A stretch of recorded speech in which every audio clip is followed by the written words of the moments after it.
دوستو حضرت امام احمد بن حنبل فرماتے ہیں کہ میں غلام خریدنے گیا تو اس نے میرے ساتھ ایک شرط رکھی کہ حضور آپ مجھے خرید کر لے کر تو جا رہے ہیں، لیکن میری ایک شرط ہے، میں دن کو آپ کی ڈیوٹی کروں گا لیکن رات کو نہیں کروں گا۔ آپ فرماتے ہیں کہ میں اسے اپنے گھر لے آیا، گھر لا کر میں نے اس سے پوچھا کہ تمہارا نام کیا ہے؟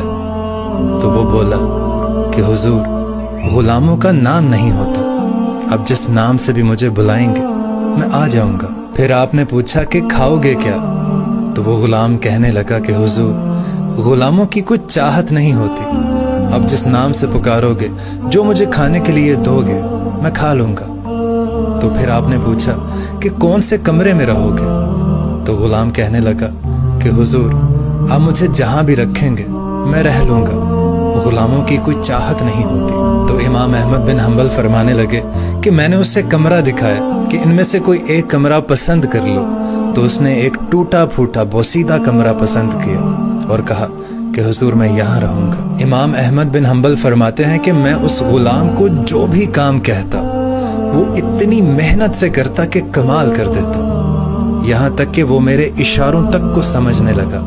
آپ فرماتے ہیں کہ ایک دن میں رات کو تہجد کے لیے اٹھا تو اس کے کمرے کے پاس گیا تو اس کے کمرے سے توبہ توبہ کی پکاریں آ رہی تھیں، ایسا لگ رہا تھا جیسے کوئی چیخ کر پکار رہا ہو کہ یا اللہ مجھے معاف کر دے، یا اللہ مجھے معاف کر دے، تڑپ رہا ہے، رو رہا ہے کہ یا اللہ مجھے معافی دے دے۔ آپ فرماتے ہیں کہ اس کے کمرے کا حال یہ تھا کہ اس کے کمرے کے اندر نور ہی نور پھیلا ہوا تھا۔ آپ فرماتے ہیں کہ میں سوچنے لگا کہ اس کا کمرہ نور سے بھرا ہوا ہے اور یہ شخص رو رہا ہے کہ یا اللہ مجھے معافی دے دے، یہ معافی کس چیز کی مانگ رہا ہے؟ آپ فرماتے ہیں کہ کچھ ہی دیر بعد وہ خود بولا کہ یا اللہ تو نے مجھے آنکھیں دی، کان دیے، ناک دیے، زبان دی، میری سانسیں چلائیں، بن مانگے مجھے ساری نعمتوں سے نوازا۔